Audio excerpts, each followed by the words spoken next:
మంచి యాక్షనే చేస్తున్నాడు ఈ మధ్యన విక్రమార్క గారు. రేవంత్ రెడ్డిని మించిపోతున్నాడు అబద్ధాలు చెప్పడంలో, బుకాయింపులలో. పర్వాలేదు, సీఎం కుర్చీకి నాకు కూడా ఎలిజిబిలిటీ ఉంది అని అనిపించుకోవడం కొరకు చేస్తున్నట్టున్నావు నువ్వు.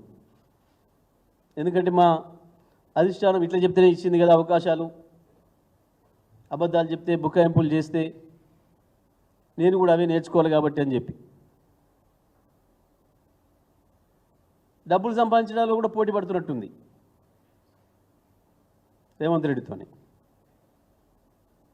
నిజమే, మంచి యాక్షన్ చేస్తున్నావు, కానీ మంచి పని చేయి, ఇటువంటి వాటికి కాదు. నీ ముఖ్యమంత్రిని రక్షించుకోవడం కొరకు కాదు నువ్వు చేయవలసిన ఈ యాక్షన్లు ఇవన్నీ కూడా. బుకాయింపులు దబాయింపులతో నడుపుతూ అనుకుంటున్నారు వీళ్ళు ప్రభుత్వాన్ని. ఉందా డిపిఆర్? బట్టి విక్రమార్క స్పష్టంగా సూటిగా చెప్పు. మూసి మీద మీ ప్రణాళిక ఏందో ఉందా? ఈ రోజు కూడా ఉందా?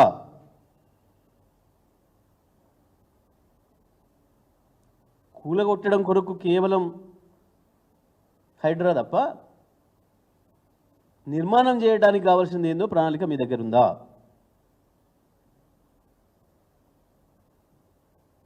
ఈ మధ్యన ఇంకో కొత్త పాట అందుకున్నారు పాపం.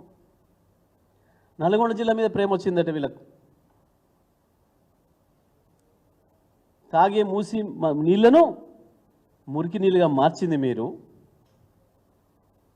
హుస్సేన్ సాగర్ ఒడ్డున నిలబడగలిగినరా? ఎవరన్నా సాయంత్రం పూట వచ్చి ట్యాంక్ బండి మీద కాసేపు కూర్చొని పోదాం, సేద తీరుదామని వస్తే ముక్కులు మూసుకోవాల్సిన పరిస్థితి. అక్కడ ఉన్న బోట్లో కాసేపు తిరుగుదామంటే ఇంటికి పోయేవరకే వాంతులు, విరోచనాలు, తలనొప్పి తప్ప ఇంకొకటి లేదు అన్నాడు. మూసి ఒడ్డున ఇక్కడి నుంచి అక్కడికి నిలబడే పరిస్థితి ఉండేనా? ఎవడు కారకుడు? మీ ముఖ్యమంత్రి పాత బాసు, కొత్త బాసులు, మీ మీ మీ మొదటి నుంచి ఉన్న బాసులు. కాంగ్రెస్ కాదా సకల దరిద్రాలకు కారణం?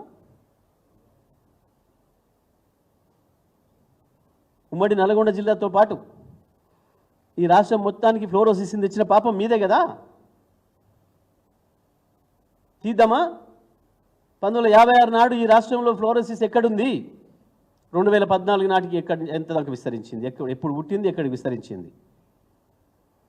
1970 ప్రాంతంలో మీరు చేసిన పాపం వల్ల మునుగోడులో మొదలైన ఫ్లోరోసిస్, బాట్లపల్లిలో మొదలైన ఫ్లోరోసిస్ నెమ్మదిగా మునుగోడును, దేవరకొండను, ఆ నుంచి ఉమ్మడి నల్గొండ జిల్లాను, మొత్తం తెలంగాణ రాష్ట్రాన్ని కబలించింది.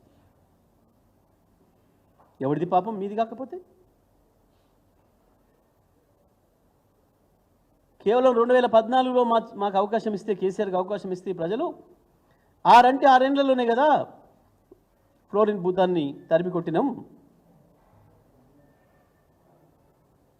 మూసి నీళ్ళు ఏముండే? 2014 నాటికి ఏ కత్వ దగ్గర చూసినా ఆకాశం అంత ఎత్తు వచ్చిన నురుగు కలుషితాలతోనే.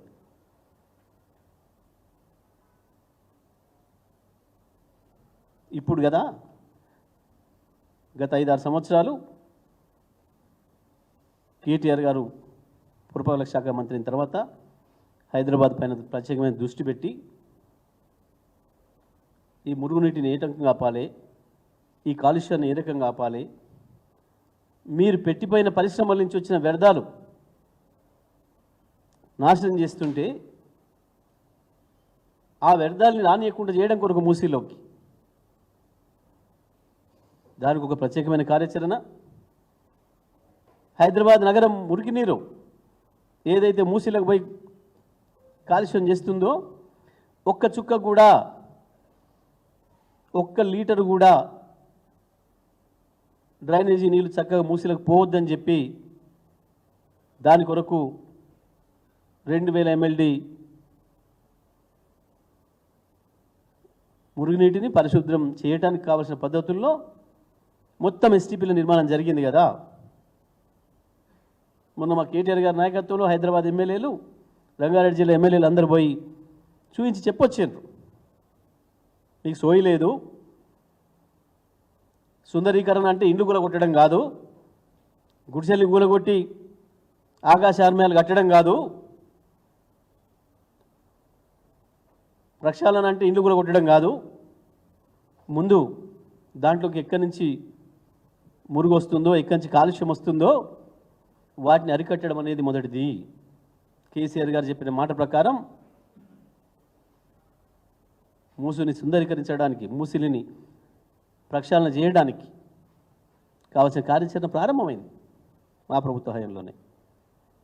దానికి మొత్తం కలిపితే 16,500 కోట్ల రూపాయలు అవుతుంది అని చెప్పి స్పష్టంగా డిపిఆర్ ఇచ్చి పనులే ప్రారంభం చేసినాం. ఇంకా పెద్ద కోతలు.